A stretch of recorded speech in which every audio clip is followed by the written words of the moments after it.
डंडौत बंदन अनिक बार, सर्ब कला समरथ, डोलन तेरा खौ प्रभु, नानक दे कर हथ। ज्ञान अंजन गुर दिया, अज्ञान अंधेर विनाश, हर कृपा ते संत भेटिया, नानक मन परगास। याही कुल ते प्रगट होए, ताही कुल को नाम, पुन द्वादश गुरिंद को मेरी है प्रणाम।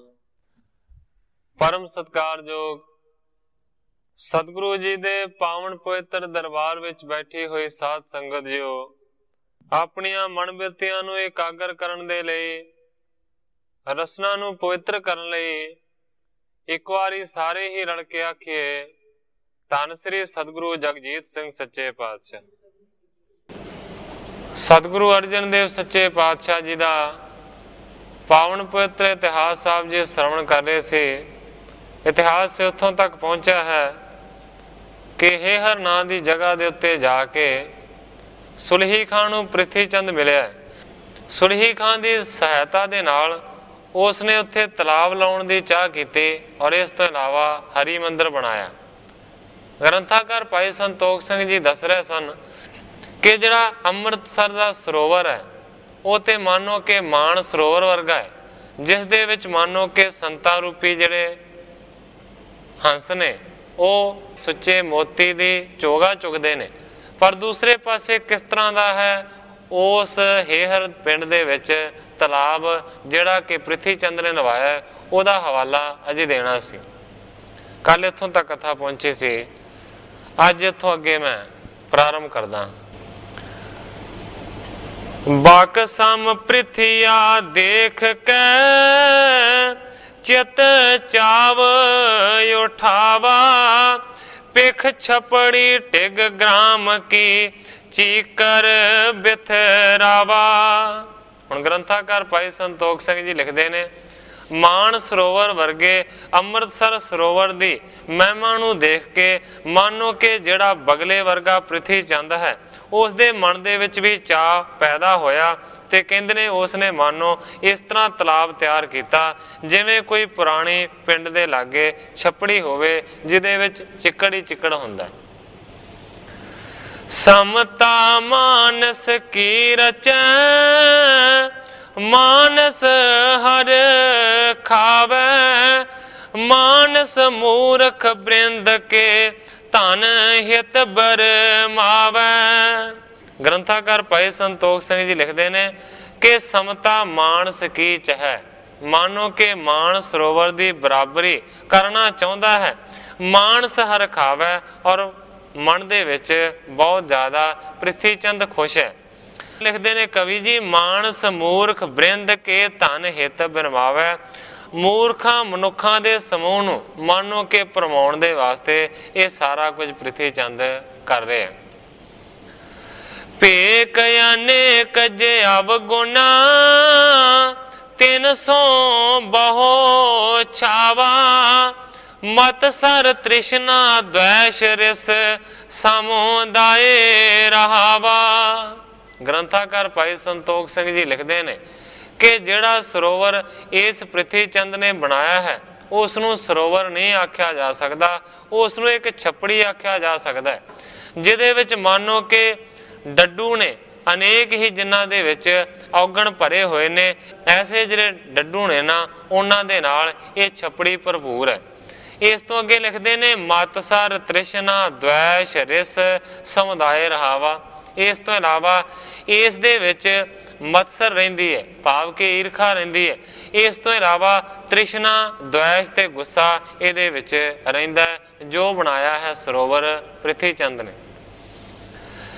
इस प्रकार पृथ्विया कर हित ठग बे मूड़ा, बुद्धिवान किम परम है जिन को रिद गूड़ा। ग्रंथाकार भाई संतोख सिंह जी लिखते ने कि भावें सरोवर बना के ते विच मंदिर बना के ਪ੍ਰਿਥੀ ਚੰਦ ਨੇ ਲੋਕਾਂ ਨੂੰ ਠੱਗਣ ਦਾ ਵਿਚਾਰ ਬਣਾਇਆ, ਪਰ ਕਵੀ ਜੀ ਲਿਖਦੇ ਨੇ ਜਿਹੜੇ ਬੁੱਧੀਵਾਨ ਨੇ ਉਹ ਕਿਹੜੇ ਤਰੀਕੇ ਦੇ ਨਾਲ ਭਰਮ ਸਕਦੇ ਨੇ, ਕਿਉਂਕਿ ਜਿਹੜੇ ਸ੍ਰੇਸ਼ਟ ਬੁੱਧੀ ਦੇ ਮਾਲਕ ਨੇ ਉਹਨਾਂ ਦਾ ਜਿਹੜਾ ਆਸ਼ਾ ਹੈ ਨਾ ਉਹ ਗੂੜਾ ਹੁੰਦਾ ਹੈ, ਇਸ ਕਰਕੇ ਉਹ ਇਹਨਾਂ ਗੱਲਾਂ ਦੇ ਉੱਤੇ ਭਰਮਦੇ ਨੇ।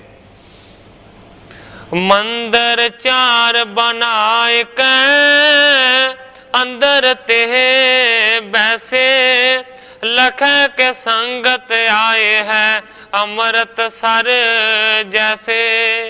सोना हरि मंदिर की तरह उसने मंदिर बना लिया है, फिर उस दे विच अपनी गद्दी नूं ला के बैठदा है ते सोचदा है कि उसे तरह संगत आएगी जिस तरह संगत आउंदी है अमृतसर। सुलही यार पृथ्विया मिले देखे हर खावे अदक सराह ताल को निज नरन सुनावे। सुलही खां ते ਪ੍ਰਿਥੀ ਚੰਦ ਦੋਵੇਂ ਦੇ ਦੋਵੇਂ ਆਪਣੇ ਬਣਾਏ ਹੋਏ ਤਲਾਬ ਨੂੰ ਤੇ ਮੰਦਰ ਨੂੰ ਦੇਖ ਕੇ ਬੜੇ ਖੁਸ਼ ਹੁੰਦੇ ਨੇ, ਬਹੁਤੀ ਜ਼ਿਆਦਾ ਦੋਵਾਂ ਚੀਜ਼ਾਂ ਦੀ ਸ਼ਲਾਘਾ ਕਰਦੇ ਨੇ ਤੇ ਆਪਣੇ ਜਿਹੜੇ ਨਿਕਟਵਰਤੀ ਨੇ ਨਾ ਉਹਨਾਂ ਨੂੰ ਫਿਰ ਇਸ ਤਰ੍ਹਾਂ ਸੁਣਾਉਂਦੇ ਨੇ। ਮੱਝ ਲਾਖੋਂ ਨਰ ਇਹਾਂ ਤੀਰਥ ਹੋਏ ਭਾਰੀ ਮਹਿਮਾ ਪਸਰੇਗੀ ਅਦਕ ਹੇਰ ਨਰ ਨਾਰੀ। ਪ੍ਰਿਥੀ ਚੰਦ ਸਾਰਿਆਂ ਆਪਣੇ ਸੇਵਕਾਂ ਨੂੰ ਸੁਣਾ ਕੇ ਕਹਿੰਦਾ ਲੱਖਾਂ ਦੀ ਤਾਦਾਦ ਦੇ ਵਿੱਚ ਲੋਕ ਇਸ ਤੀਰਥ ਦੇ ਉੱਤੇ ਆਣ ਕੇ ਇਸ਼ਨਾਨ ਕਰਨਗੇ। ਇਸ ਤੀਰਥ ਦੀ ਜਿਹੜੀ ਮਹਿਮਾ ਹੈ ਨਾ ਬਹੁਤ ਜ਼ਿਆਦਾ ਦੂਰ ਦੂਰ ਤੱਕ ਪਸਰੇਗੀ, ਲੋਕੀ ਦੂਰਾਂ ਦੂਰਾਂ ਤੋਂ ਇਸ ਨੂੰ ਵੇਖਣ ਦੇ ਵਾਸਤੇ ਆਇਆ ਕਰਨਗੇ। श्री अमृतसर ते बड़ो एह होए प्रभाऊ भले देश में बणियो बर मानव समुदाऊ। ਪ੍ਰਿਥੀ ਚੰਦ ਕਹਿੰਦਾ कि अमृतसर तो भी ਇਹ ਵੱਡੇ ਪ੍ਰਭਾਵ ਵਾਲਾ ਤੀਰਥ ਪ੍ਰਗਟ ਹੋਵੇਗਾ, ਔਰ ਇਸ ਤੋਂ ਇਲਾਵਾ ਇਹ ਜਿਹੜਾ ਤੀਰਥ ਬਣਿਆ ਹੈ ਨਾ ਇਸ ਦੇ ਬਣਨ ਦੀ ਜਿਹੜੀ ਜਗ੍ਹਾ ਹੈ ਨਾ ਉਹ ਵੀ ਬੜੀ ਚੰਗੀ ਹੈ, ਚੰਗੀ ਜਗ੍ਹਾ ਦੇ ਉੱਤੇ ਬਣਿਆ। ਮੂਰਖ ਭਾਵੀ ਨਹੀਂ ਲਖੈ ਸਭ ਹੋਏ ਖੁਆਰੂ ਸੂਕੈ ਜਲ ਟਹਿ ਜਾਏਗੋ ਮੰਦਰ ਸਮਵਾਰੂ। ਪਰ ਗ੍ਰੰਥਾਕਾਰ ਭਾਈ ਸੰਤੋਖ ਸਿੰਘ ਜੀ ਲਿਖਦੇ ਨੇ ਕਿ ਮੂਰਖ ਪ੍ਰਿਥੀ ਚੰਦ ਭਾਵੀ ਨੂੰ ਨਹੀਂ ਜਾਣਦਾ ਕਿ ਕਿਸ ਤਰੀਕੇ ਦੇ ਨਾਲ ਉਸਨੇ ਖੁਆਰ ਹੋਣਾ ਹੈ। ਇਹਦਾ ਬਣਾਇਆ ਹੋਇਆ ਜਿਹੜਾ ਸਰੋਵਰ ਹੈ ਉਹਨੇ ਵੀ ਸੁੱਕ ਜਾਣਾ ਤੇ ਇਹਦਾ ਜਿਹੜਾ ਬਣਾਇਆ ਹੋਇਆ ਮੰਦਰ ਹੈ ਕਹਿੰਦੇ ਕਿ ਉਸਨੇ ਵੀ ਇਸ ਤਰ੍ਹਾਂ ਡਿੱਗ ਪੈਣਾ ਜਿਵੇਂ ਕਿ ਰੇਤੇ ਦੀ ਬਣਾਈ ਹੋਈ ਕੰਧ ਹੋਵੇ। ਪਰ ਇਸ ਗੱਲ ਨੂੰ ਨਹੀਂ ਜਾਣਦਾ, ਸਿਫਤਾਂ ਬੜੀਆਂ ਕਰਦਾ ਹੈ। ਜਿਹੜੇ ਇਸ ਗ੍ਰੰਥ ਦੇ ਸੰਪਾਦਕ ਨੇ ਉਹਨਾਂ ਨੇ ਇਸ ਹੇਹਰ ਦੇ ਬਾਰੇ 2-4 ਸਤਰਾਂ ਲਿਖੀਆਂ ਨੇ। ਸੰਪਾਦਕ ਜੀ ਲਿਖਦੇ ਨੇ ਹੇਹਰ ਲਾਹੌਰ ਦੇ ਜ਼ਿਲ੍ਹੇ ਦੇ ਵਿੱਚ ਹੈ, ਮੁਗਲਪੁਰੇ ਤੋਂ ਬਰਕੀ ਤੇ ਕਰਬਾੜ ਤੋਂ ਹੇਹਰ ਪੁੱਜੀਦਾ ਹੈ। ਛਾਂਗੇ ਮੰਗੇ ਤੋਂ ਵੀ ਰਾਹ ਸੁਣੀਦਾ ਹੈ। ਇੱਥੇ ਪ੍ਰਿਥੀ ਦਾ ਰਚਿਆ ਮੰਦਰ ਤਾਲ ਤੇ ਉਹਨਾਂ ਦੀ ਸਮਾਧ ਹੈ। ਤਾਲ ਅਕਸਰ ਸੁੱਕਾ ਪਿਆ ਰਹਿੰਦਾ ਹੈ ਤੇ ਬੜਾ ਵੀਰਾਨ ਹੈ। ਹੁਣ ਸੰਪਾਦਕ ਜੀ ਕਹਿੰਦੇ ਨੇ ਕਿ ਅੱਜ ਵੀ ਪਾਕਿਸਤਾਨ ਦੇ ਵਿੱਚ ਹੇਹਰ ਨਾਂ ਦੇ ਪਿੰਡ ਦੇ ਵਿੱਚ ਉਸ ਪ੍ਰਿਥੀ ਦਾ ਬਣਾਇਆ ਹੋਇਆ ਤਲਾਬ ਵੀ ਹੈ, ਮੰਦਰ ਵੀ ਹੈ, ਪਰ ਕਹਿੰਦੇ ਨੇ ਕਿ ਅਕਸਰ ਉਹ ਤਲਾਬ ਸੁੱਕਾ ਰਹਿੰਦਾ ਹੈ, ਉਹਦੇ ਵਿੱਚ ਪਾਣੀ ਕੋਈ ਨਹੀਂ ਔਰ ਵੀਰਾਨ ਪਈ ਜਗ੍ਹਾ ਹੈ, ਪਰ ਹੈ ਜ਼ਰੂਰ ਅਜੇ ਤੱਕ ਉਹ ਜਗ੍ਹਾ ਹੈ। ਬਿਨ ਅਜ਼ਮਤ ਜਾਣੈ ਕੁਤੋ ਕਿਆ ਹੋਏ ਅਗਾਰੇ। ਗ੍ਰੰਥਾਕਾਰ ਭਾਈ ਸੰਤੋਖ ਸਿੰਘ ਜੀ ਲਿਖਦੇ ਨੇ ਕਿ ਜਿਹਦੇ ਵਿੱਚ ਅਜ਼ਮਤ ਨਹੀਂ ਹੈ, ਜਿਹਦੇ ਵਿੱਚ ਕੋਈ ਕਰਾਮਾਤ ਦੈਵੀ ਨਹੀਂ ਹੈ, ਉਹ ਕਿਸ ਤਰ੍ਹਾਂ ਜਾਣ ਸਕਦਾ ਹੈ ਕਿ ਅੱਗੇ ਆਉਣ ਵਾਲੇ ਸਮੇਂ ਦੇ ਵਿੱਚ ਕੀ ਹੋਣਾ ਹੈ। ਗਿਆਨ ਬਿਲੋਚਣ ਔਰ ਨਹੀਂ ਅੰਧੇ ਦੁਖ ਭਾਰੀ ਕੋਏ ਕੋਏ ਸਿੱਖ ਤਿਸੀ ਕੋ ਚੱਲ ਕਰ ਤਹਾਂ ਅਗਾਰੀ। ਕਿਉਂਕਿ ਗਿਆਨ ਦੀਆਂ ਅੱਖਾਂ ਨਹੀਂ ਹਨ ਪ੍ਰਿਥੀ ਚੰਦ ਦੇ ਕੋਲ, ਇਸ ਕਰਕੇ ਕਹਿੰਦਾ ਕਿ ਮੇਰਾ ਬਣਾਇਆ ਹੋਇਆ ਸਰੋਵਰ ਬੜਾ ਆਉਣ ਵਾਲੇ ਸਮੇਂ ਦੇ ਵਿੱਚ ਮਸ਼ਹੂਰ ਹੋਏਗਾ, ਲੋਕਾਂ ਦੀ ਭੀੜ ਲੱਗੀ ਰਹੇਗੀ। ਪਰ ਕਹਿੰਦੇ ਨੇ ਕਿ ਇਸ ਤਰ੍ਹਾਂ ਦਾ ਉਸ ਨੂੰ ਪਤਾ ਨਹੀਂ ਹੈ ਅੱਗੇ ਦਾ, ਇਸ ਕਰਕੇ ਗੱਲਾਂ ਕਰਦਾ ਹੈ। ਹੁਣ ਕੋਈ ਕੋਈ ਜਿਹੜਾ ਸਿੱਖ ਹੈ ਨਾ ਪ੍ਰਿਥੀ ਚੰਦ ਦਾ ਉਹ ਵੀ ਉੱਥੇ ਆਉਂਦਾ ਹੈ। ਕਰ ਸਨਮਾਨ ਬਖਾਣ ਤੋਂ ਜੋ ਨਰ ਸਰ ਨਾਵੈ। ਜਿਹੜਾ ਕੋਈ ਭੁੱਲਾ ਭਟਕਿਆ ਚਲੇ ਜਾਂਦਾ ਹੈ ਪ੍ਰਿਥੀ ਚੰਦ ਦਾ ਸਿੱਖ, ਤੇ ਉਹਦਾ ਬੜਾ ਪ੍ਰਿਥੀ ਚੰਦ ਸਨਮਾਨ ਕਰਦਾ ਹੈ, ਤੇ ਫਿਰ ਆਪਣੇ ਬਣਾਏ ਹੋਏ ਸਰੋਵਰ ਦੀ ਮਹਿਮਾ ਕਹਿੰਦਾ ਜਿਹੜਾ ਇਸ ਸਰੋਵਰ ਦੇ ਵਿੱਚ ਨਹਾਵੇਗਾ ਮਨ ਬਾਂਛਤ ਫਲ ਪਾਏ ਹੈ ਸਭ ਪਾਪ ਉਤਾਰੈ। ਕਹਿੰਦਾ ਜਿਹੜਾ ਵੀ ਇਸ ਸਰੋਵਰ ਦੇ ਵਿੱਚ ਨਹਾਏਗਾ ਉਹਦੇ ਮਨ ਦੀਆਂ ਮੁਰਾਦਾਂ ਪੂਰੀਆਂ ਹੋਣਗੀਆਂ, ਉਹਨੂੰ ਐਸੇ ਫਲਾਂ ਦੀ ਪ੍ਰਾਪਤੀ ਹੋਵੇਗੀ, ਤੇ ਇਸ ਤੋਂ ਇਲਾਵਾ ਜਿਹੜੇ ਪਾਪ ਨੇ ਨਾ ਉਹ ਸਾਰੇ ਦੇ ਸਾਰੇ ਲੱਥ ਜਾਣਗੇ। ਇਤਿਆਦਿਕ ਮਹਿਮਾ ਮਹਾ ਨਰ ਮਿਲੈ ਉਚਾਰੈ। ਇਸ ਤਰ੍ਹਾਂ ਦੀ ਜਿਹੜੀ ਮਹਿਮਾ ਹੈ ਨਾ ਉਹ ਸਾਰਿਆਂ ਨੂੰ ਮਿਲ ਕੇ ਸੁਣਾਉਂਦਾ ਹੈ ਪ੍ਰਿਥੀ ਚੰਦ। ਜਤਨ ਕਰਤ ਬਹੁ ਭਾਂਤ ਕੇ ਹਾਰਿਓ ਦੁਖ ਪਾਏ। ਮੇਲਾ ਲਗਿਓ ਨਾ ਤਾਲ ਕੋ ਨਹੀਂ ਪੇ ਸਮਦਾਏ। ਪੁਰਬਾਂ ਦੇ ਜਿਹੜੇ ਦਿਨ ਹੁੰਦੇ ਨੇ, ਜਿਵੇਂ ਕਿ ਵਿਸਾਖੀ ਹੋ ਗਈ, ਮੱਸਿਆ ਸੰਗਰਾਂਦ, ਇਸ ਤਰ੍ਹਾਂ ਦੇ ਜਿਹੜੇ ਤਿਉਹਾਰ ਹੁੰਦੇ ਨੇ, ਉਹਨਾਂ ਦੇ ਉੱਤੇ ਆਪਾਂ ਜਾਣਦੇ ਹਾਂ ਕਿ ਗੁਰਦੁਆਰਿਆਂ ਦੇ ਵਿੱਚ ਭੀੜ ਬਹੁਤੀ ਹੁੰਦੀ ਹੈ। ਇਹਨਾਂ ਦਿਨਾਂ ਦੇ ਉੱਤੇ ਸਰੋਵਰਾਂ ਦੇ ਵਿੱਚ ਇਸ਼ਨਾਨ ਵੀ ਬੜੇ ਕੀਤੇ ਜਾਂਦੇ ਨੇ। ਹੁਣ ਜਦੋਂ ਪੁਰਬ ਦਾ ਦਿਨ ਆਇਆ ਤੇ ਜਿਹੜੀ ਜਗ੍ਹਾ ਤੇ ਬੜਾ ਭਾਰਾ ਮੇਲਾ ਹੋਣਾ ਚਾਹੀਦਾ ਸੀ ਉਹ ਮੇਲਾ ਹੀ ਨਾ ਲੱਗਿਆ। ਮੇਲਾ ਲਗਿਓ ਨਾ ਤਾਲ ਕੋ ਨਹੀਂ ਭੇ ਸਮੁਦਾਏ। ਕੋਈ ਵੀ ਭੀੜ ਭੜਕਾ ਤਲਾਬ ਦੇ ਉੱਤੇ ਨਹਾਉਣ ਦੇ ਵਾਸਤੇ ਨਾ ਹੋਇਆ, ਬਹੁਤੇ ਸਾਰੇ ਮਨੁੱਖ ਇਕੱਠੇ ਨਾ ਹੋਏ। ਮਾਨੋ ਕਿ ਇਹ ਵਿਚਾਰ ਕੇ ਯਤਨ ਤੇ ਬੜੇ ਕੀਤੇ ਪਰ ਪ੍ਰਿਥੀ ਚੰਦ ਹਾਰ ਗਿਆ। ਸੋਦਾ ਸਰੋਵਰ ਸੰਗਤਾ ਨਿਤ ਪ੍ਰਤੀ ਬਹੁ ਆਮੈ। ਕਰ ਸ਼ਨਾਨ ਸੰਭਾਵਨੀ ਮਨ ਬਾਂਛਤ ਪਾਵੈ। ਹੁਣ ਦਿਨ ਦਿਹਾੜ ਦੇ ਉੱਤੇ ਵੀ ਇਸ ਹੇਹਰਣਾ ਦੇ ਪਿੰਡ ਦੇ ਵਿੱਚ ਕੋਈ ਭੀੜ ਨਹੀਂ ਹੁੰਦੀ, ਪਰ ਦੂਸਰੇ ਪਾਸੇ ਕਵੀ ਜੀ ਲਿਖਦੇ ਨੇ ਕਿ ਜੋ ਸੁਦਾ ਸਰੋਵਰ ਹੈ, ਜੋ ਅੰਮ੍ਰਿਤਸਰ ਦਾ ਸਰੋਵਰ ਹੈ, ਉੱਥੇ ਕਹਿੰਦੇ ਨੇ ਕਿ ਬਹੁਤ ਸਾਰੀਆਂ ਸੰਗਤਾਂ ਦੀ ਭੀੜ ਰੋਜ਼ ਦਿਨ ਬਦਨ ਰਹਿੰਦੀ ਹੈ। ਉੱਥੇ ਆਣ ਕੇ ਸੰਗਤਾਂ ਇਸ਼ਨਾਨ ਕਰਦੀਆਂ ਨੇ ਔਰ ਉਹਨਾਂ ਦੇ ਮਨਾਂ ਦੀਆਂ ਭਾਵਨਾਵਾਂ ਪੂਰੀਆਂ ਹੁੰਦੀਆਂ ਨੇ। ਸ਼ੁਭ ਦਿਨ ਮੇਲਾ ਨਰਨ ਕੋ ਮਿਲ ਜਾਏ ਹਜ਼ਾਰੋਂ। ਚਾਰੋਂ ਦਿਸ਼ ਤੇ ਆਵਤੇ ਬਹੁ ਦੇ ਉਪਹਾਰੋ। ਕਵੀ ਜੀ ਲਿਖਦੇ ਨੇ ਜਦੋਂ ਕੋਈ ਮੇਲਾ ਹੋਵੇ ਤੇ ਫਿਰ ਤੇ ਮਨੁੱਖਾਂ ਹਜ਼ਾਰਾਂ ਦੀ ਭੀੜ ਜਮਾ ਹੋ ਜਾਂਦੀ ਹੈ। ਚਾਰ ਸਫੇਰਿਓਂ ਸੰਗਤਾਂ ਬਹੁਤੀਆਂ ਇਕੱਠੀਆਂ ਹੋ ਕੇ ਉਪਹਾਰ ਲੈ ਕੇ ਪਹੁੰਚਦੀਆਂ ਨੇ। ਜਰੈ ਹਿਰਦੈ ਮੈਂ ਜਰੇ ਨਹਿ ਸੁਣ ਚਿੰਤ ਰਖੰਤਾ। ਪਚ ਹਾਰਿਓ ਮਹਿਮਾ ਕਹਤ ਓੜਕ ਪਛਤੰਤਾ। ਅੰਮ੍ਰਿਤਸਰ ਦੀ ਸੋਭਾ ਨੂੰ ਦੇਖ ਕੇ ਪ੍ਰਿਥੀਆ ਸੜਦਾ ਹੈ, ਉਸ ਗੱਲ ਨੂੰ ਸਹਾਰ ਨਹੀਂ ਸਕਦਾ।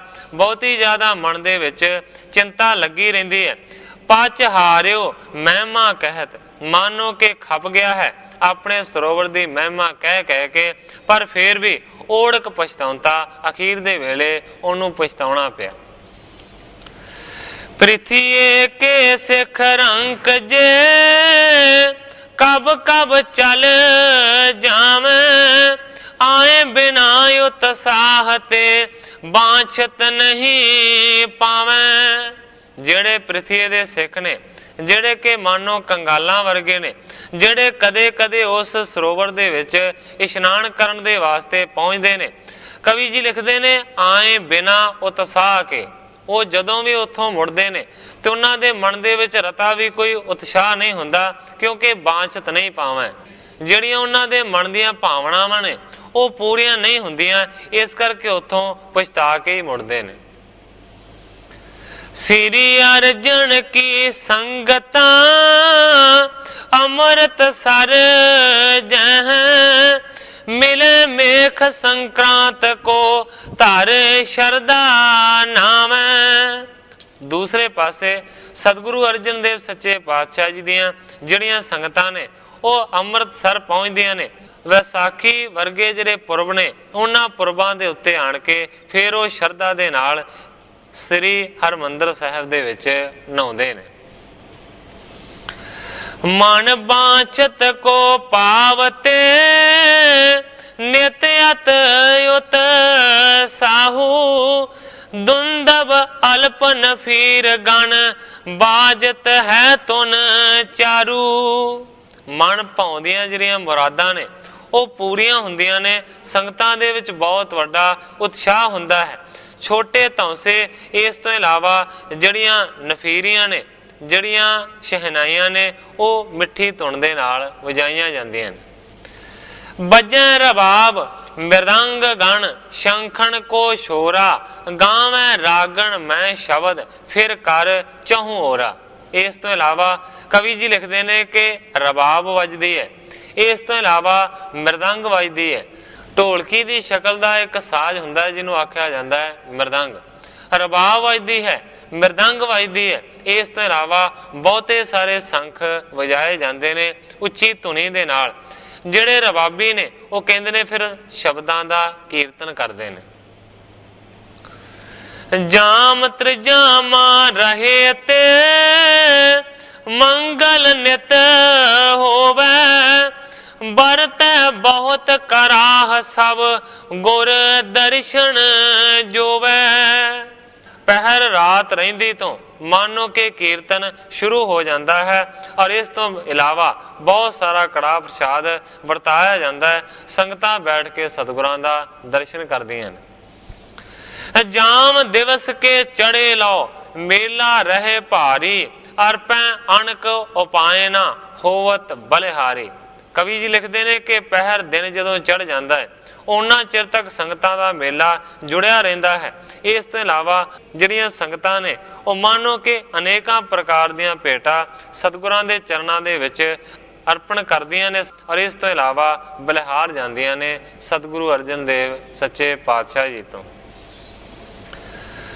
ਗਾਏ ਰਬਾਬੀ ਸ਼ਬਦ ਕੋ ਰਾਗਣ ਚਤੁਰਾਈ ਖਰੇ ਕਰੇ ਅਰਦਾਸ ਕੋ ਬਾਂਛਤ ਸਭ ਪਾਈ। ਜਿਹੜੇ ਰਬਾਬੀ ਨੇ ਉਹ ਗੁਰਬਾਣੀ ਦੇ ਸ਼ਬਦਾਂ ਦਾ ਕੀਰਤਨ ਕਰਦੇ ਨੇ ਪਰ ਕਹਿੰਦੇ ਨੇ ਰਾਗਣ ਚਤੁਰਾਈ, ਬੜਿਆਂ ਰਾਗਾਂ ਦੇ ਵਿੱਚ ਤੇ ਬੜੀ ਚਤੁਰਾਈ ਦੇ ਨਾਲ ਕਰਦੇ ਨੇ। ਤੁਸੀਂ ਇੱਥੇ ਵੀ ਦੇਖਦੇ ਹੋ ਕਿ ਜਦੋਂ ਰਾਗੀ ਕੀਰਤਨ ਕਰਦੇ ਨੇ ਫਿਰ ਕਿੰਨੇ ਤਰ੍ਹਾਂ ਦੇ ਸੰਗੀਤ ਦੇ ਨਾਲ, ਕਿੰਨੀਆਂ ਮਿੱਠੀਆਂ ਧੁਨਾਂ ਦੇ ਨਾਲ, ਇਸ ਤੋਂ ਇਲਾਵਾ ਪ੍ਰਮਾਣਾਂ ਦੇ ਨਾਲ ਤੇ ਪੱਕੇ ਰਾਗ ਜਿਹਨੂੰ ਕਹਿੰਦੇ ਨੇ, ਜਿਹਨੂੰ ਅੰਗਰੇਜ਼ੀ ਦੇ ਵਿੱਚ ਕਲਾਸੀਕਲ ਕਹਿੰਦੇ ਨੇ, ਕਿਸ ਤਰੀਕੇ ਦੇ ਨਾਲ ਸ਼ਿੰਗਾਰਦੇ ਨੇ ਰਾਗੀ ਗੁਰਬਾਣੀ ਦੇ ਸ਼ਬਦਾਂ ਨੂੰ। ਗ੍ਰੰਥਾਕਾਰ ਭਾਈ ਸੰਤੋਖ ਸਿੰਘ ਜੀ ਲਿਖਦੇ ਨੇ ਰਬਾਬੀ ਸ਼ਬਦਾਂ ਦਾ ਕੀਰਤਨ ਕਰਦੇ ਨੇ ਪਰ ਰਾਗਾਂ ਦੇ ਵਿੱਚ ਬੜੇ ਚਤਰ ਨੇ, ਬੜੇ ਸੂਝਵਾਨ ਨੇ, ਬੜੇ ਸਿਆਣੇ ਨੇ। ਇਸ ਤਰ੍ਹਾਂ ਰਾਗਾਂ ਦੇ ਵਿੱਚ ਕੀਰਤਨ ਕਰਦੇ ਨੇ। ਇਸ ਤੋਂ ਇਲਾਵਾ ਬਹੁਤ ਸਾਰੇ ਜਿਹੜੇ ਸਿੱਖ ਨੇ ਨਾ ਉਹ ਅਰਦਾਸ ਕਰਨ ਦੇ ਵਾਸਤੇ ਸਤਿਗੁਰਾਂ ਦੇ ਹਜ਼ੂਰ ਖੜੇ ਰਹਿੰਦੇ ਨੇ। ਹੋਤ ਕੋਲਾਹਲ ਮਿਲੈ ਨਰ ਸਿਮਰਨ ਪ੍ਰਭ ਕੇਰਾ ਜੈ ਜੈਕਾਰ ਉਚਾਰ ਤੇ ਕਰਾਂ ਚਹੂ ਦਿਸ਼ ਫੇਰਾ। ਬਹੁਤ ਵੱਡਾ ਕੋਲਾਹਲ ਹੁੰਦਾ ਹੈ, ਗੁਰਬਾਣੀ ਦੇ ਸ਼ਬਦਾਂ ਦਾ ਮਾਨੋ ਕਿ ਸ਼ੋਰ ਹੁੰਦਾ ਹੈ। ਇਸ ਤੋਂ ਇਲਾਵਾ ਜਿਹੜੇ ਬਾਕੀ ਸੁਣ ਰਹੇ ਹੁੰਦੇ ਨੇ ਉਹ ਪ੍ਰਭੂ ਦੇ ਨਾਮ ਦਾ ਸਿਮਰਨ ਕਰ ਰਹੇ ਹੁੰਦੇ ਨੇ। ਇਸ ਤੋਂ ਇਲਾਵਾ ਜਦੋਂ ਫਿਰ ਸਾਰਾ ਕੁਝ ਸਮਾਪਤ ਹੁੰਦਾ ਹੈ, ਸਮਾਪਤੀ ਦੀ ਅਰਦਾਸ ਦੇ ਉੱਤੇ ਜੈ ਜੈਕਾਰ ਦੀ ਧੁਨੀ ਗੁੰਜਾਈ ਜਾਂਦੀ ਹੈ। ਇਸ ਤਰੀਕੇ ਦੇ ਨਾਲ ਚਾਰ ਸਫੇਰਾ ਮਹਿਕਦਾ ਹੈ। ਨਈ ਨਈ ਨਿਤ ਸੰਗਤਾਂ ਆਵੇਂ ਚਲ ਦੂਰੀ ਪ੍ਰੇਮ ਪਰਮ ਪੁਲਕਾਵਲੀ ਹੋਏ ਮਿਲਤ ਹਦੂਰੀ। ਨਵੀਆਂ ਨਵੀਆਂ ਜਿਹੜੀਆਂ ਸੰਗਤਾਂ ਨੇ ਉਹ ਸਤਿਗੁਰਾਂ ਦੇ ਦਰਸ਼ਨਾਂ ਦੇ ਵਾਸਤੇ ਪਹੁੰਚਦੀਆਂ ਨੇ। ਮਾਨੋ ਕਿ ਜਦੋਂ ਸਤਿਗੁਰਾਂ ਦੇ ਆਣ ਕੇ ਦਰਸ਼ਨ ਕਰਦੇ ਨੇ ਤੇ ਫਿਰ ਪ੍ਰੇਮ ਦੇ ਨਾਲ ਪੁਲਕਾਵਲੀ ਖੜੀ ਹੋ ਜਾਂਦੀ ਹੈ, ਰੌਂਗਟੇ ਖੜੇ ਹੋ ਜਾਂਦੇ ਨੇ। ਕੇਤਕ ਉਤਸਵ ਦੇਖ ਕੇ ਪ੍ਰਿਥੀਏ ਟਿਗ ਜਾਵੇਂ ਮੰਗਲ ਸਗਲ ਸੁਨਾਵਤੇ ਬਹੁ ਬਿਦ ਗੁਣ ਗਾਵੇਂ। ਹੁਣ ਇਸ ਤਰ੍ਹਾਂ ਦੇ ਉਤਸ਼ਾਹ ਹੁੰਦੇ ਨੇ ਅੰਮ੍ਰਿਤਸਰ ਵਿਖੇ। ਗ੍ਰੰਥਾਕਾਰ ਭਾਈ ਸੰਤੋਖ ਸਿੰਘ ਜੀ ਲਿਖਦੇ ਨੇ ਕਿ ਕਈ ਜਿਹੜੇ ਲੋਕ ਨੇ ਨਾ ਇਸ ਤਰ੍ਹਾਂ ਦੇ ਉਤਸਵ ਦੇਖ ਕੇ ਪ੍ਰਿਥੀ ਦੇ ਕੋਲ ਜਾ ਕੇ ਉਹਨਾਂ ਦਾ ਬਿਆਨ ਕਰਦੇ ਨੇ। ਮੰਗਲ ਸਗਲ ਸੁਨਾਵਤੇ ਬਹੁ ਬਿਦ ਗੁਣ ਆਵੇਂ। ਜਿੰਨੇ ਮੰਗਲ ਹੁੰਦੇ ਨੇ, ਜਿੰਨੀਆਂ ਅੰਮ੍ਰਿਤਸਰ ਦੇ ਵਿੱਚ ਖੁਸ਼ੀਆਂ ਹੁੰਦੀਆਂ ਨੇ, ਸਾਰੀਆਂ ਖੁਸ਼ੀਆਂ ਨੂੰ ਜਾ ਕੇ ਸੁਣਾਉਂਦੇ ਨੇ ਔਰ ਬਹੁਤ ਤਰ੍ਹਾਂ ਦੀ ਉਸਤਤੀ ਕਰਦੇ ਨੇ। ਆਦਿਕ ਦਰਬ ਆਵੈ ਚਲਿਓ गिनती कुछ नाही, देन लेन अत होत है श्री अर्जन ताही। ਜਿਹੜੇ ਪ੍ਰਿਥੀ ਚੰਦ ਦੇ ਕੋਲ ਆਉਂਦੇ ਨੇ ਉਹ ਆਣ ਕੇ ਦੱਸਦੇ ਨੇ ਕਿ ਬਹੁਤ ਸਾਰੇ ਪੈਸੇ ਉਹਨਾਂ ਦੇ ਚਰਨਾਂ ਦੇ ਵਿੱਚ ਲੋਕਾਂ ਦੇ ਵੱਲੋਂ ਅਰਪਣ ਕੀਤੇ ਜਾਂਦੇ ਨੇ, ਜਿਨ੍ਹਾਂ ਪੈਸਿਆਂ ਦੀ ਕੋਈ ਗਿਣਤੀ ਨਹੀਂ ਹੈ। ਕਹਿੰਦੇ ਨੇ ਕਿ ਦੇਣ ਤੇ ਲੈਣ ਦਾ ਕੰਮ ਬਹੁਤ ਜ਼ਿਆਦਾ ਅਰਜਨ ਦੇ ਕੋਲ ਹੁੰਦਾ ਹੈ। ਤੁਮ ਟਿਗ ਭਾਗ ਹਜ਼ਾਰ ਮੋ ਆਏ ਨਾ ਧਨ ਕੋਈ, ਸੰਗਤ ਦੇਸ਼ ਵਿਦੇਸ਼ ਤੇ ਭਰ ਪੀ ਰਹਿ ਸੋਈ। ਜਿਹੜੇ ਪ੍ਰਿਥੀ ਚੰਦ ਨੂੰ ਆਣ ਕੇ ਦੱਸਦੇ ਨੇ ਉਹ ਕਹਿੰਦੇ ਨੇ ਕਿ ਹੇ ਪ੍ਰਿਥੀ ਚੰਦ, ਤੇਰੇ ਕੋਲ ਤੇ ਮਾਨੋ ਕਿ ਜਿਹੜਾ ਹਜ਼ਾਰਵਾਂ ਹਿੱਸਾ ਹੈ ਨਾ ਧਨ ਦਾ, ਉਹ ਵੀ ਮਰ ਕੇ ਹੀ ਅੱਪੜਦਾ ਹੈ।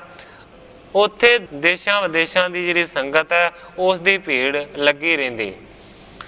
को मंगल तिनों के तुम निकट सुनावै, दिन प्रति लक्ष्मी बरखती सब आनंद उपावै।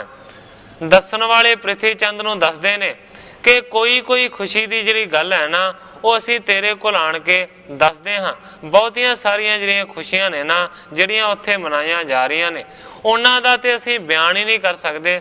ਦਿਨ ਪ੍ਰਤੀ ਲక్ష్ਮੀ ਬਰਖਤੀ ਸਭ ਆਨੰਦ ਉਪਾਵੈ। ਦਿਨ ਪ੍ਰਤੀ ਦਿਨ ਮਾਨੋ ਕਿ ਲక్ష్ਮੀ ਦੀ ਉੱਥੇ ਵਰਖਾ ਹੁੰਦੀ ਰਹਿੰਦੀ ਹੈ ਤੇ ਸਾਰੇ ਬੜੇ ਆਨੰਦ ਦੇ ਨਾਲ ਰਹਿੰਦੇ ਨੇ।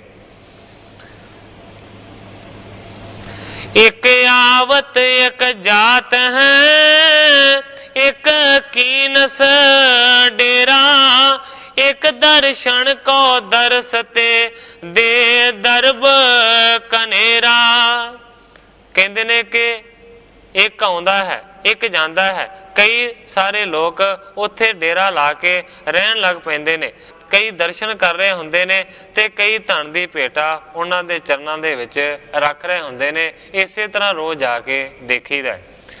ਏਕ ਸੁਣਤ ਰਾਗਣ ਸ਼ਬਦ ਇੱਕ ਆਪੇ ਗਾਵੈ, ਏਕ ਪਰਕਰਮਾ ਦੇਤ ਹੈ ਇੱਕ ਸੀਸ ਨਵਾਵੈ।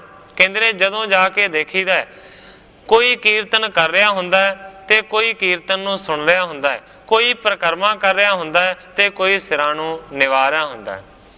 ਇੱਕ ਕਰਤੇ ਇਸ਼ਨਾਨ ਕੋ ਕਰ ਅਦਬ ਉਧਾਰਾ, ਇੱਕ ਕੀਰਤ ਮੁਖ ਤੇ ਕਰਤ ਗੁਰ ਅਰਜਨ ਭਾਰਾ। ਕਈਆਂ ਨੂੰ ਦੇਖੀਦਾ ਕਿ ਇਸ਼ਨਾਨ ਕਰ ਰਹੇ ਹੁੰਦੇ ਨੇ, ਕਈਆਂ ਨੂੰ ਦੇਖੀਦਾ ਕਿ ਬੜੇ ਅਦਬ ਦੇ ਨਾਲ ਨਮਸਕਾਰਾਂ ਕਰ ਰਹੇ ਹੁੰਦੇ ਨੇ ਤੇ ਕਈ ਸਾਰੇ ਲੋਕ ਖੜੇ ਹੋ ਕੇ ਆਪਣੇ ਮੂੰਹ ਤੋਂ ਗੁਰੂ ਅਰਜਨ ਦੀ ਕੀਰਤੀ ਕਰ ਰਹੇ ਹੁੰਦੇ ਨੇ। ਜਿਹੜੇ ਕੀਰਤੀ ਕਰਨ ਵਾਲੇ ਨੇ ਉਹ ਇਸੇ ਤਰ੍ਹਾਂ ਕਹਿੰਦੇ ਨੇ ਕਿ ਗੁਰੂ ਅਰਜਨ ਵੱਡਾ ਕਰਾਮਾਤੀ ਭਾਰਾ ਹੈ।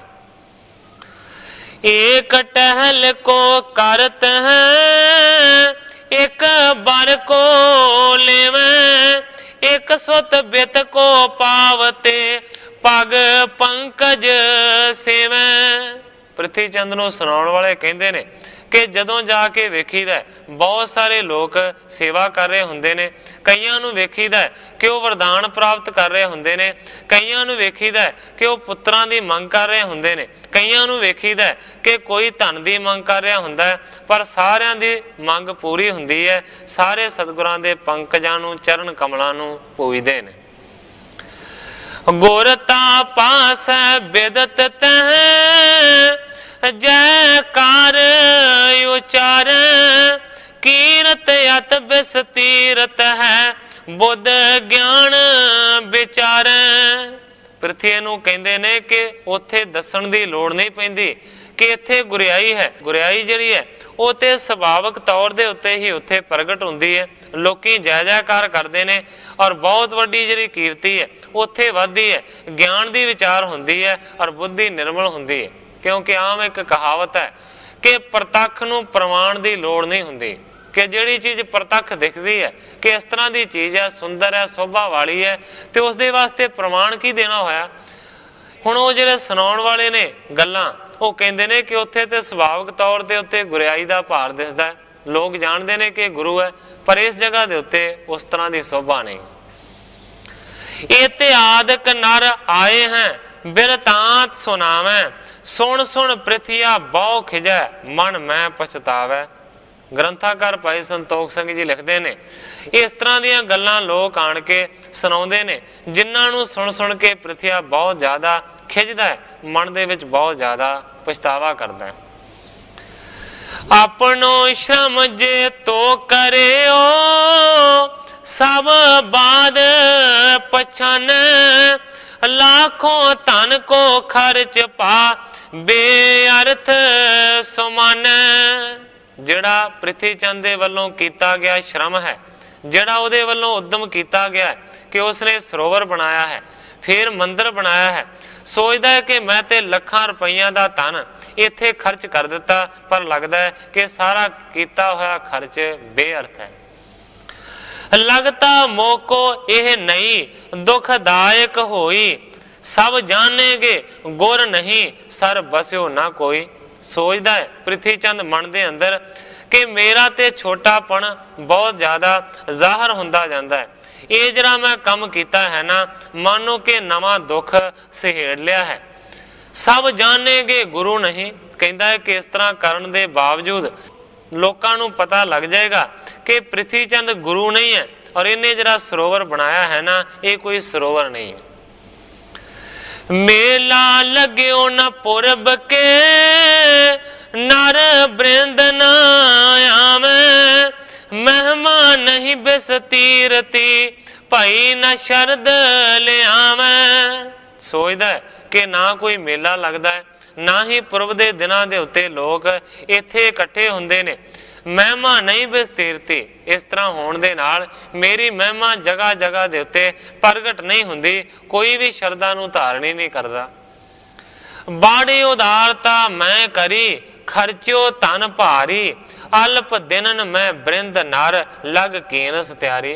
सोचदा ਪ੍ਰਿਥੀ ਚੰਦ कि मैं ते बहुत वड्डा दिल करके उदार बहुता सारा खर्च करके धन ला के ये सारा कुछ तैयार किया है, थोड़े समय दे विच बहुते सारे पैसे ला के बहुतिया सारियां नूं ला के मैं बड़ी छेती सरोवर भी तैयार कराया और मंदिर भी रचिया। सुंदर बनियो तड़ाग बड़ नहीं कीमत जानी, या ते संगत आए नहीं नहीं शरदा ठानी। ਪ੍ਰਿਥੀ ਚੰਦ सोचता है कि बड़ा सुंदर तलाब बनया है, बड़ा सुंदर मंदिर बनया है, पर तां भी कहता है कि लोग इसकी कीमत नूं नहीं जानते। संगत आए नहीं नहीं शरदा ठानी, कोई संगत नहीं आउंदी, कोई भी शरदा का भाव धारण ही नहीं करता। दरब लगायो जितक में लाखों लग याम, पूजा में नहीं तितक होए बीसक बरसा ताम। सोचदा है कि मैं ਲੱਖਾਂ रुपया का धन इस चीज के उत्ते खर्च कर दिता, पूजा में नहीं तितक होए बीसक बरसा में। कहने तो भाव यह है कि 20 सालों दे विच भी इन्ना धन मेरे चरणों दे विच अर्पण नहीं होना जिन्ना मैं धन सरोवर दे उत्ते ते मंदिर दे उत्ते खर्च कर दिता है। इम ਪ੍ਰਿਥਿਆ नित प्रति चित चिंता है मन माही, कीरत सुने शरीक की निस दिन सुख नाही। ग्रंथाकार भाई संतोख सिंह जी लिखते हैं कि इस तरीके दे नाल निता प्रति बहुत वड्डी चिंता दे विच ਪ੍ਰਿਥੀ ਚੰਦ डुबिया रहिंदा है।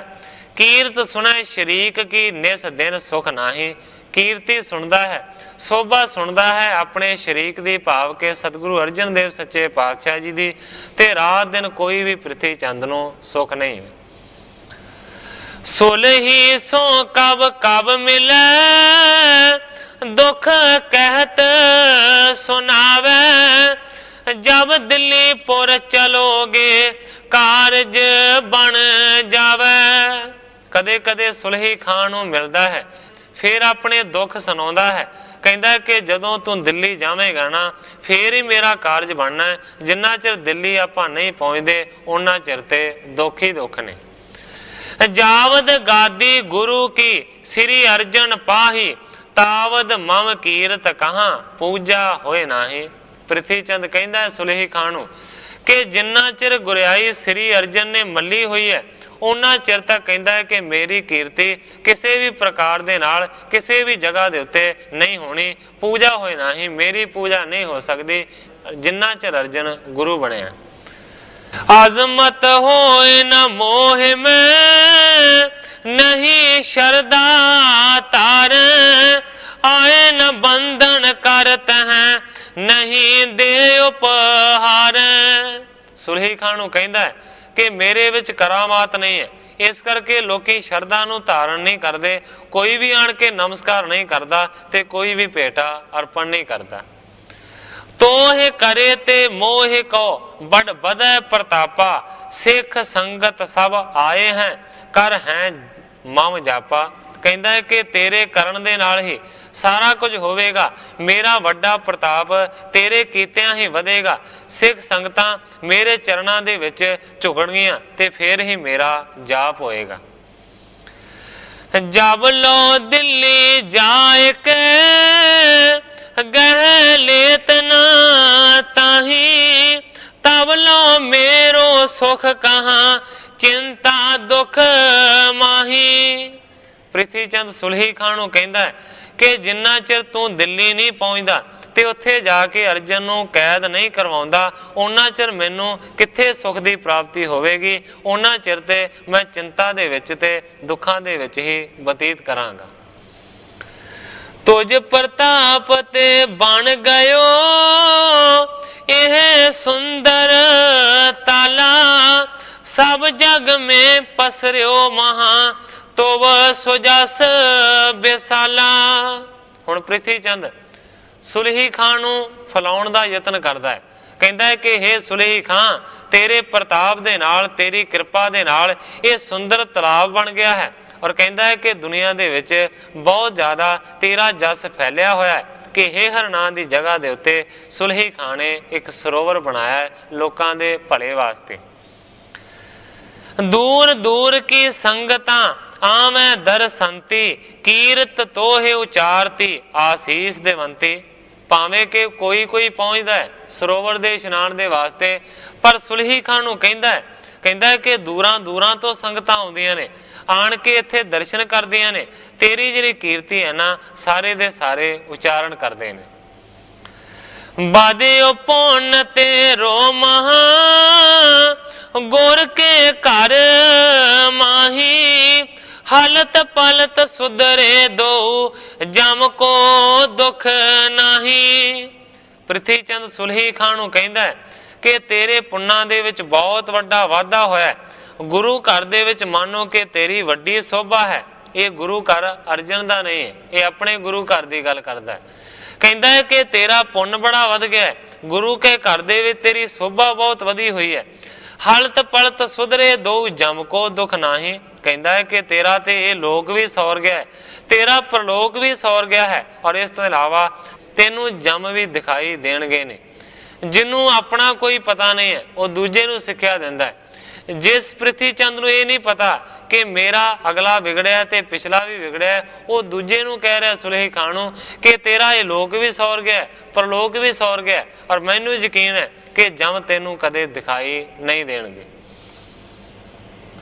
ਤੋਵ ਸਮਾਨ ਤੁਰ ਕਣ ਬਿਖੈ, ਦਿਖਿਅਤ ਨਹੀਂ ਕੋਈ, ਤਨ ਮਾਤ ਪਿਤ ਜਾਣਿਓ ਜਿਨ ਉਦਰੇ ਸੇ ਦੋਈ। ਸੁਲਹੀ ਖਾਨ ਨੂੰ ਪ੍ਰਿਥੀ ਚੰਦ ਕਹਿੰਦਾ ਕਿ ਤੇਰੇ ਵਰਗਾ ਹੋਰ ਕੋਈ ਵੀ ਮੈਨੂੰ ਦੁਨੀਆ ਦੇ ਉੱਤੇ ਦਿਖਾਈ ਨਹੀਂ ਦਿੰਦਾ। ਧਨ ਤੇਰਾ ਪਿਤਾ ਹੈ, ਧਨ ਤੇਰੀ ਮਾਂ ਹੈ ਜਿਨੇ ਤੈਨੂੰ ਜਨਮ ਦਿੱਤਾ ਹੈ, ਮਾਨੋ ਕਿ ਤੂੰ ਤੇ ਆਪਣੇ ਮਾਪਿਆਂ ਦਾ ਵੀ ਉਧਾਰ ਕਰਵਾ ਲਿਆ। ਨਿਜ ਤਾਰੀਫ ਸੁਲਹੀ ਸੁਨੀ, ਫੂਲਤ ਚਿਤ ਮਾਹੀ, ਕਹਿਣ ਲੱਗਿਓ ਮੈਂ ਕਰੋਂਗੋ ਦਿੱਲੀ ਜਬ ਜਾਹੀ। ਗ੍ਰੰਥਾਕਾਰ ਭਾਈ ਸੰਤੋਖ ਸਿੰਘ ਜੀ ਲਿਖਦੇ ਨੇ, ਜਦੋਂ ਸੁਲਹੀ ਖਾਨ ਨੇ ਆਪਣੀ ਤਾਰੀਫ ਸੁਣੀ ਤੇ ਬਹੁਤ ਜ਼ਿਆਦਾ ਖੁਸ਼ੀ ਦੇ ਨਾਲ ਫੁੱਲਿਆ ਚਿੱਤ ਦੇ ਵਿੱਚ, ਤੇ ਕਹਿੰਦਾ ਹੈ ਪ੍ਰਿਥੀ ਚੰਦ ਨੂੰ, ਮੈਂ ਕਰੋਂਗੋ ਦਿੱਲੀ ਜਬ ਜਾਹੀ। हे ਪ੍ਰਿਥੀ ਚੰਦ, ਮੈਂ ਤੇਰਾ ਕੰਮ ਜ਼ਰੂਰ ਕਰਾਂਗਾ ਜਦੋਂ ਮੈਂ ਦਿੱਲੀ ਪਹੁੰਚਾਂਗਾ। केतक दिन में चलेंगे मिल कर टिग शाहू खोल सगरी बारता बिदतै सब काहू। सुलही खां ਪ੍ਰਿਥੀ ਚੰਦ ਨੂੰ ਕਹਿੰਦਾ ਕਿ ਥੋੜੇ ਦਿਨਾਂ ਦੀ ਦੇਰ ਹੈ, ਫਿਰ ਆਪਾਂ ਦੋਵੇਂ ਮਿਲ ਕੇ ਬਾਦਸ਼ਾਹ ਦੇ ਕੋਲ ਪਹੁੰਚਾਂਗੇ ਔਰ ਬਾਦਸ਼ਾਹ ਦੇ ਕੋਲ ਜਾ ਕੇ ਸਾਰੀ ਜਿਹੜੀ ਵਾਰਤਾ ਹੈ ਨਾ ਉਹ ਖੋਲ ਕੇ ਪ੍ਰਗਟ ਕਰਾਂਗੇ। ਕਹਿੰਦਾ ਗੁਰਤਾ ਤੁਝ ਕੋ ਦੇ ਹੈ ਬਹੁ ਕਰ ਬੜਿਆਈ ਸ੍ਰੀ ਅਰਜਨ ਕੋ ਲੇਹ ਗਹਿ ਨਹੀਂ ਸਕੈ ਛੁਰਾਈ। ਕਹਿੰਦਾ ਕਿ ਤੈਨੂੰ ਗੁਰਿਆਈ ਬੜੇ ਮਾਣ ਤੇ ਸਤਿਕਾਰ ਦੇ ਨਾਲ ਮੈਂ ਦਵਾ ਦਿਆਂਗਾ, ਦੂਸਰੇ ਪਾਸੇ ਤੇਰੇ ਵੈਰੀ ਅਰਜਨ ਨੂੰ ਮੈਂ ਕੈਦ ਕਰਵਾ ਦਿਆਂਗਾ, ਨਹੀਂ ਸਕੇ ਛੁਰਾਈ ਔਰ ਉਸ ਨੂੰ ਕੋਈ ਛੁਡਾ ਨਹੀਂ ਸਕੇਗਾ। ਅਲ ਪਰਿਓ ਇਸ ਦੇਸ਼ ਕੋ ਧਨ ਸੰਚੋ ਸਾਰੋ ਕਈ ਲੱਖ ਅਰਪਣ ਕਰੈ ਢਿਗ ਸ਼ਾਹ ਉਧਾਰੋ। ਸੁਲਹੀ ਖਾਂ ਕਹਿੰਦਾ ਕਿ ਜੋ ਰੁਪਈਆ ਦੇਸ਼ ਤੋਂ ਮੈਂ ਇਕੱਠਾ ਕਰਨ ਆਇਆ ਸਾਂ ਉਹ ਸਾਰੇ ਦਾ ਸਾਰਾ ਹੁਣ ਤਕਰੀਬਨ ਇਕੱਠਾ ਹੋ ਗਿਆ ਹੈ। ਕਹਿੰਦਾ ਕਿ ਥੋੜਾ ਜਿਹਾ ਹੀ ਬਾਕੀ ਰਹਿੰਦਾ ਹੈ, ਬਾਕੀ ਸਾਰਾ ਕੰਮ ਪੂਰਾ ਹੋ ਗਿਆ ਹੈ, ਕਿਉਂਕਿ ਲੱਖਾਂ ਰੁਪਈਏ ਬਾਦਸ਼ਾਹ ਦੇ ਕੋਲ ਲੋਕਾਂ ਦੇ ਵੱਲੋਂ ਪਹੁੰਚਦੇ ਨੇ, ਇਸ ਕਰਕੇ ਬਹੁਤਾ ਚਿਰ ਲੱਗ ਗਿਆ। ਪਰ ਹੁਣ ਦੇਰੀ ਨਹੀਂ ਹੈ, ਥੋੜਾ ਹੀ ਰਹਿ ਗਿਆ, ਉਹ ਵੀ ਇਕੱਠਾ ਹੋ ਜਾਏਗਾ, ਫਿਰ ਕੰਮ ਨਿਬੜ ਜਾਏਗਾ। चिंता मुझ तुझ काज की दिन रहन लगी है जब लो करो न जाए के बुद्ध मोर दगी है। सुलही खां भरोसा देण दे वास्ते ਪ੍ਰਿਥੀ ਚੰਦ ਨੂੰ ਕਹਿੰਦਾ ਹੈ ਕਿ ਤੂੰ ਇਹ ਨਾ ਸਮਝ ਕਿ ਤੇਰੇ ਕੰਮ ਦੀ ਮੈਨੂੰ ਕੋਈ ਚਿੰਤਾ ਨਹੀਂ ਹੈ, ਮੈਂ ਭੁੱਲ ਬੈਠਾ ਹਾਂ। ਕਹਿੰਦਾ ਕਿ ਰਾਤ ਦਿਨ ਤੇਰਾ ਕੰਮ ਕਰਨ ਦੀ ਮੈਨੂੰ ਚਿੰਤਾ ਲੱਗੀ ਰਹਿੰਦੀ ਹੈ। ਕਹਿੰਦਾ ਕਿ ਜਦੋਂ ਤੱਕ ਤੇਰਾ ਮੈਂ ਕੰਮ ਕਰ ਨਹੀਂ ਲੈਂਦਾ ਉਹਨਾਂ ਚਿਰ ਮੰਨੋ ਕਿ ਮੇਰਾ ਵੀ ਦਿਮਾਗ और बुद्धि सड़ती जा रही। इस प्रकार बहु बार ही मिल कर कह दो श्री अर्जन कीरत सुन दुख प्राप्त सो। कवि जी लिखते ने कि इस तरह ਦੀਆਂ ਗੱਲਾਂ ਬਹੁਤੀ ਵਾਰੀ ਮਿਲ ਕੇ ਇੱਕ ਦੂਜੇ ਦੇ ਨਾਲ ਕਰਦੇ ਨੇ। ਸਤਿਗੁਰੂ ਅਰਜਨ ਦੇਵ ਸੱਚੇ ਪਾਤਸ਼ਾਹ ਜੀ ਦੀ ਕੀਰਤੀ ਜਦੋਂ ਹੀ ਸੁਣਦੇ ਨੇ ਉਦੋਂ ਹੀ ਦੋਵਾਂ ਨੂੰ ਦੁੱਖ ਦੀ ਪ੍ਰਾਪਤੀ ਹੁੰਦੀ ਹੈ। ਇਸ ਜਗ੍ਹਾ ਦੇ ਉੱਤੇ ਕਵੀ ਜੀ ਆਪਣੇ ਇਸ ਅਧਿਆਇ ਦੀ ਸਮਾਪਤੀ ਕਰਕੇ ਨਵੇਂ ਅਧਿਆਇ ਦਾ ਪ੍ਰਾਰੰਭ ਕਰਦੇ ਹਨ। इस प्रकार को दुष्टता दोनों चित चितवंत श्री अर्जन अपने हृदय सरल स्वभाव बरतंत। ग्रंथाकार भाई संतोख सिंह जी लिखते हैं कि इस तरीके दे नाल दोवें जिहड़े दुष्ट ने ਉਹ ਮਾਨੋ ਕਿ ਦੁਸ਼ਟਤਾ ਭਾਵ ਹੀ ਚਿੱਤ ਦੇ ਵਿੱਚ ਸੋਚਦੇ ਨੇ, ਪਰ ਦੂਸਰੇ ਪਾਸੇ ਸਤਿਗੁਰੂ ਅਰਜਨ ਦੇਵ ਸੱਚੇ ਪਾਤਸ਼ਾਹ ਜੀ ਬੜੇ ਸਰਲ ਨੇ। ਸਤਿਗੁਰੂ ਅਰਜਨ ਦੇਵ ਸੱਚੇ ਪਾਤਸ਼ਾਹ ਜੀ ਸਰਲ ਸੁਭਾਵ ਹੀ ਵਰਤਦੇ ਨੇ। ਹਮਰੇ ਪਿਤ ਕੇ ਪੁੱਤਰ ਹੈ ਪੁਨ ਬੈਸ ਬਿਸਾਲਾ ਨਿਕਸਿਓ ਪੁਰ ਤੇ ਉਜਰ ਕੈ ਤਜ ਗਇਓ ਦੁਖਾਲਾ। ਹੁਣ ਗ੍ਰੰਥਾਕਾਰ ਉਸ ਚੀਜ਼ ਦਾ ਬਿਆਨ ਕਰਦੇ ਨੇ ਕਿ ਸਤਿਗੁਰੂ ਅਰਜਨ ਦੇਵ ਸੱਚੇ ਪਾਤਸ਼ਾਹ ਜੀ ਕੀ ਵਿਚਾਰਦੇ ਨੇ। ਸਤਿਗੁਰੂ ਸੱਚੇ ਪਾਤਸ਼ਾਹ ਜੀ ਵਿਚਾਰਦੇ ਨੇ ਹਮਰੇ ਪਿਤ ਕੋ ਪੁੱਤਰ ਹੈ, ਸਾਡੇ ਪਿਤਾ ਜੀ ਦਾ ਪੁੱਤਰ ਹੈ, ਅਸੀਂ ਸਕੇ ਭਰਾ ਹਾਂ ਔਰ ਸਾਡੇ ਤੋਂ ਵੱਡਾ ਹੈ। ਨਿਕਸਿਓ ਪੁਰ ਤੇ ਉਜਰ ਕਹਿ ਤਜ ਗਇਓ ਦੁਖਾਲਾ। ਹੁਣ ਸਾਡਾ ਵੱਡਾ ਭਰਾ ਮਾਨੋ ਕਿ ਪ੍ਰਿਥੀ ਚੰਦ ਨਗਰੀ ਨੂੰ ਛੱਡ ਕੇ ਉਜੜ ਕੇ ਚਲਾ ਗਿਆ ਹੈ ਤੇ ਬਹੁਤ ਜ਼ਿਆਦਾ ਦੁੱਖ ਪਾ ਰਿਹਾ। आप जस बिख के दैन को सुन सह न सकियो है अपर उपाव न कुछ बनियो उठ जान तकियो है। सतगुरु अर्जन देव सच्चे पातशाह जी सोचते ने कि जहर देन वाला जिहड़ा काम है ਉਹਦੇ ਨਾਲ ਉਹਦਾ ਬੜਾ ਅਪਜਸ ਹੋਇਆ ਹੈ। ਜਿਸ ਅਪਜਸ ਨੂੰ ਉਹ ਸਹਿਣ ਨਹੀਂ ਕਰ ਸਕਿਆ ਤੇ ਹੋਰ ਕੋਈ ਉਸ ਨੂੰ ਯਤਨ ਨਹੀਂ ਸੁਝਿਆ ਤੇ ਆਖਰਕਾਰ ਉਹ ਪਿੰਡ ਨੂੰ ਹੀ ਛੱਡ ਕੇ ਚਲਾ ਗਿਆ। हमरो राखा एक नित श्री प्रभ कर तारा बुरो कौन कर साक है होए बंक ना बारा। सतगुरु अर्जन देव सच्चे पातशाह जी अपने मन दे विच ही विचारां करदे ने कि साडा ते राखा स्वयं परमेश्वर है, प्रभु है। बुरा साडा कोई भी किसी तरीके दे नाल कर नहीं सकता। ਸਾਡਾ ਤੇ ਕੋਈ ਇੱਕ ਵਾਲ ਵੀ ਵਿੰਗਾ ਨਹੀਂ ਕਰ ਸਕਦਾ। ਆਵ ਹਕਾਰ ਕਰ ਤਿਸੀ ਕੋ ਪੁਰ ਬਿਖੈ ਬਸਾਵੈ, ਦੇਹ ਬੜਾਈ ਤਾਹੇ ਬਹੁ ਕਹਿ ਜਸ ਹਰ ਖਾਵੈ। ਸਤਿਗੁਰੂ ਅਰਜਨ ਦੇਵ ਸੱਚੇ ਪਾਤਸ਼ਾਹ ਜੀ ਆਪਣੇ ਮਨ ਦੇ ਨਾਲ ਸਲਾਹ ਕਰਦੇ ਨੇ ਕਿ ਸਾਨੂੰ ਚਾਹੀਦਾ ਹੈ ਕਿ ਪ੍ਰਿਥੀ ਚੰਦ ਨੂੰ ਇਸ ਜਗ੍ਹਾ ਦੇ ਉੱਤੇ ਬੁਲਾ ਕੇ ਲੈ ਆਈਏ, ਇਸ ਨਗਰੀ ਦੇ ਵਿੱਚ ਹੀ ਉਹਨੂੰ ਵਸਾਈਏ, ਦੇਹ ਵਡਾਈ ਤਾਹੇ ਕੋ, ਉਹਨੂੰ ਵਡਿਆਈ ਦਈਏ, ਔਰ ਜਿਸ ਤਰ੍ਹਾਂ ਉਹ ਖੁਸ਼ ਹੁੰਦਾ ਹੈ ਉਹਨੂੰ ਖੁਸ਼ ਕਰੀਏ ਤੇ ਵਾਪਸ ਮਨਾ ਕੇ ਲੈ ਆਈਏ।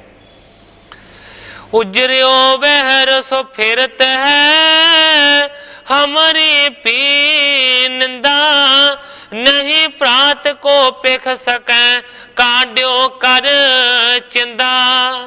सतगुरु जी विचारते ने कि बाहर उजड़िया फिरदा है, जगह जगह दे उत्ते ओदी भी निंदा हुंदी है ते लोग कई साडी भी निंदा करते ने। नहीं भात को पिख सकै काड्यो कर चिंदा।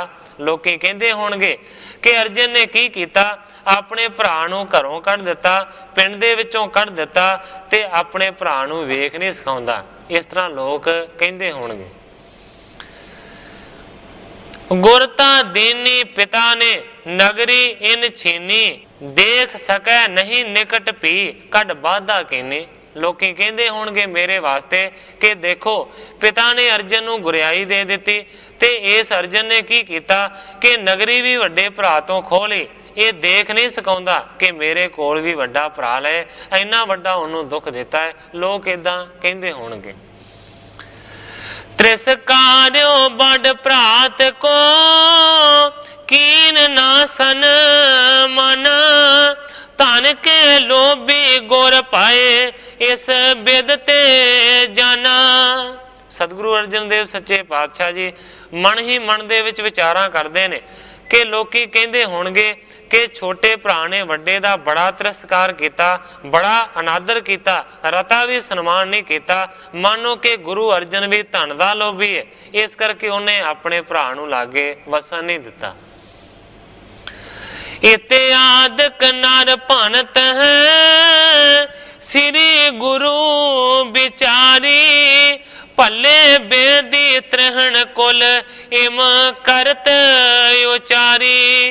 ग्रंथाकार भाई संतोख सिंह जी लिखते हैं कि इस तरह लोग मैनू कहंदे होणगे, ये सतगुरां ने विचार कीती है। दूसरे पासे भले बेदी त्रिहण कुल इम करत उचारी, जिहड़े भले ने, जिहड़े बेदी ने ते जिहड़े त्रिहण कुल दे ने वो इसे तरह उचारण करते हैं। भाव के जिहड़े गुरु दी अपने आप नूं अंश मनदे ने, बेदी कुल दे विच सतगुरु नानक देव सच्चे पातशाह जी प्रगट होए, जिहड़े अगों बेदी कुल दे ने वो भी निंदा करते हैं, त्रिहण कुल दे जिहड़े लोग ने वो भी निंदा करते हैं, भलियां दी कुल दे विच सतगुरु अमरदास सच्चे पातशाह जी प्रगट होए वो भी निंदा करते हैं। ये तिन्ने ही जिहड़ियां कौमां ने वो बड़ी निंदा करते हैं ते सतगुरु सच्चे पातशाह जी भी अपने पासे सोचते हैं कि लोकी निंदा करते होणगे। हम पर अवगण तरत हैं नहीं भेव लखनते, या ते लखवन उचित हैं आप जसै मिटनते।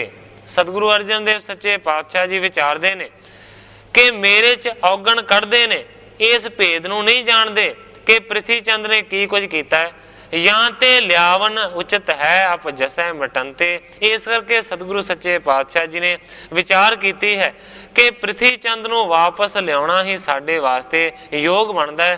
जेकर असीं मना के उस नूं इत्थे लै आवांगे तां सारे दा सारा अप जस मिट जाएगा।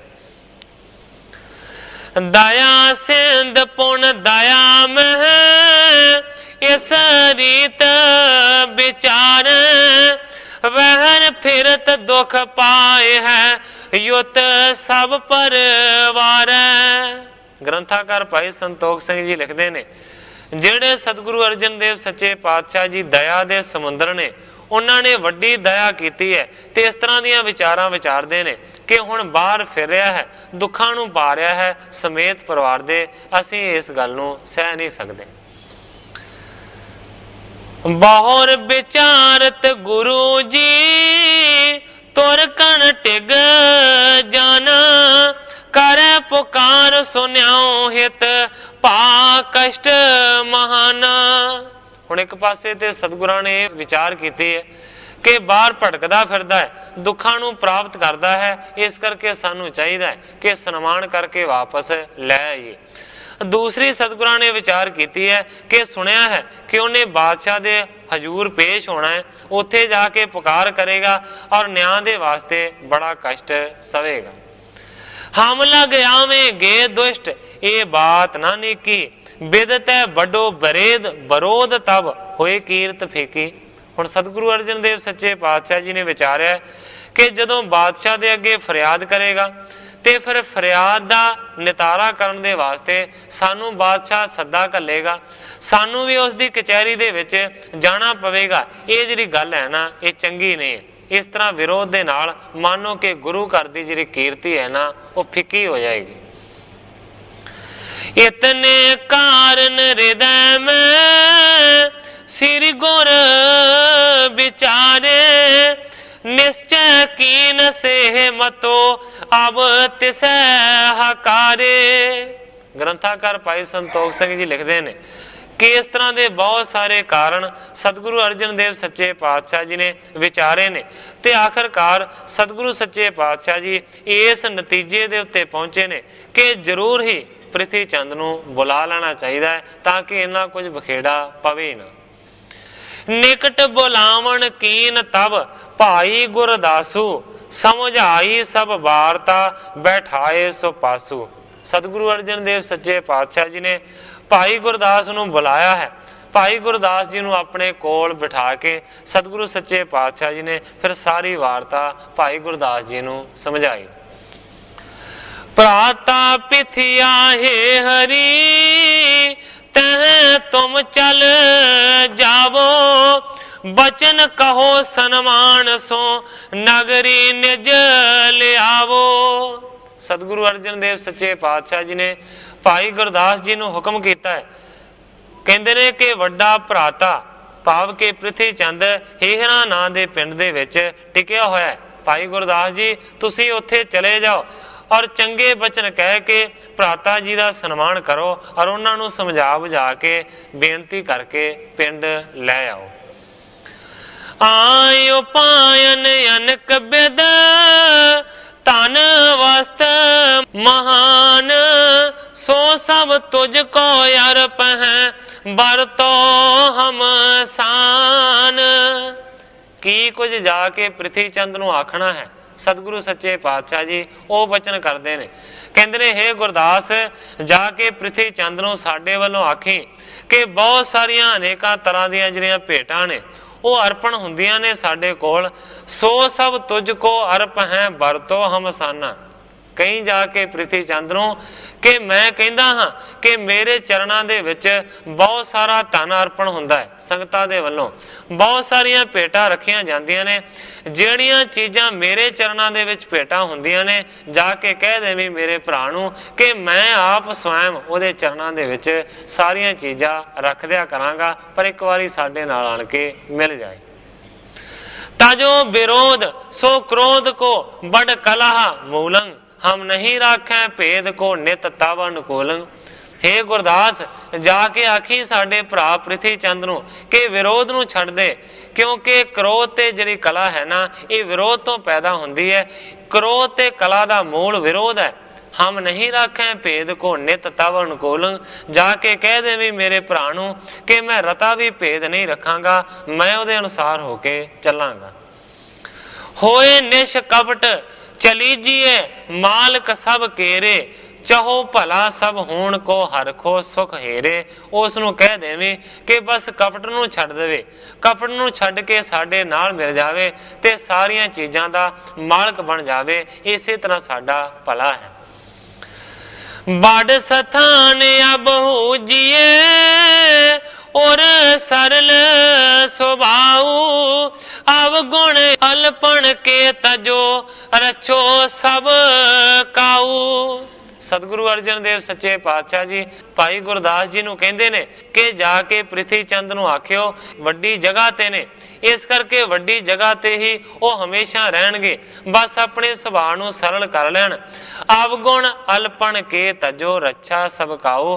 उस नूं जाके बेनती करियो कि जिहड़े छोटे हुंदे ने उन्हां दी बुद्धि छोटी हुंदी है, इस करके वो गलती कर बैठदे ने।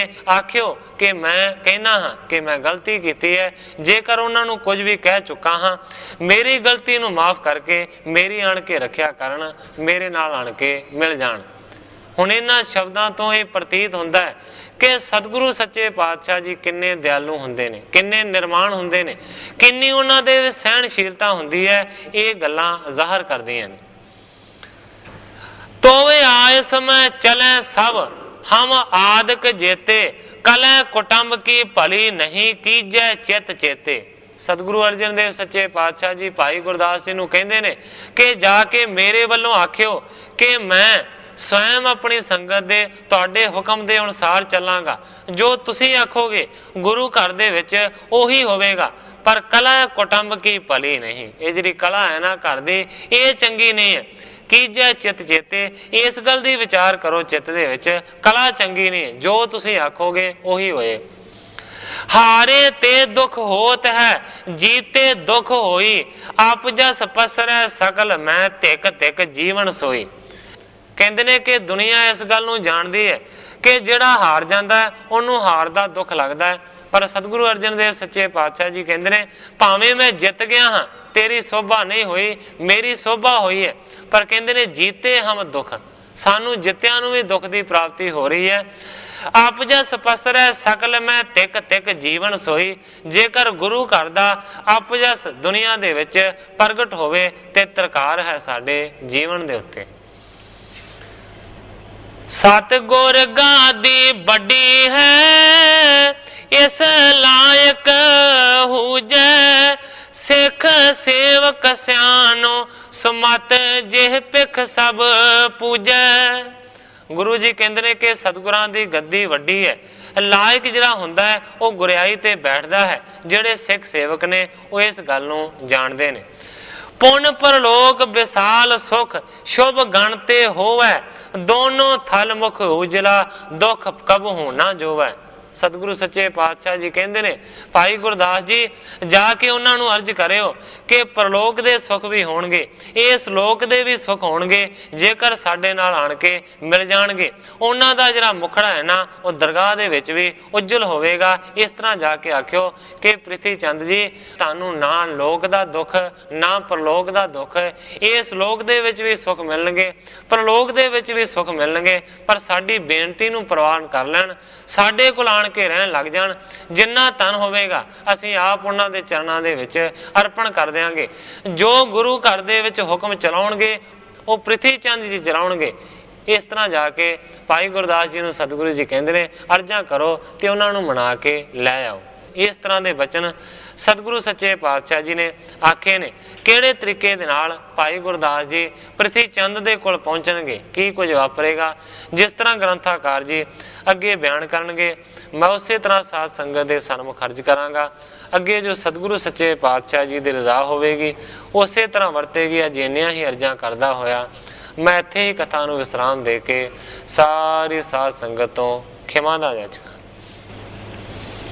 हे अच्युत हे पार ब्रह्म अविनाशी अगनास, हे पूरन हे सर्ब मैं दुख पंजन गुणतास, हे संगी हे निरंकार हे निर्गुण सब टेक, हे गोविंद हे गुण निदान जाके सदा विवेक, हे अपरंपर हर हरे है पी होवन हार, हे संतः के सदा संग ने धारा आधार, हे ठाकुर हो दास रो मैं निर्गुण गुण नहीं कोय, नानक दीजै नाम दान राखो ही परोय, याही कुल ते प्रगट हो ताही कुल को नाम, पुन द्वादश गोरिंड को मेरी है प्रणाम।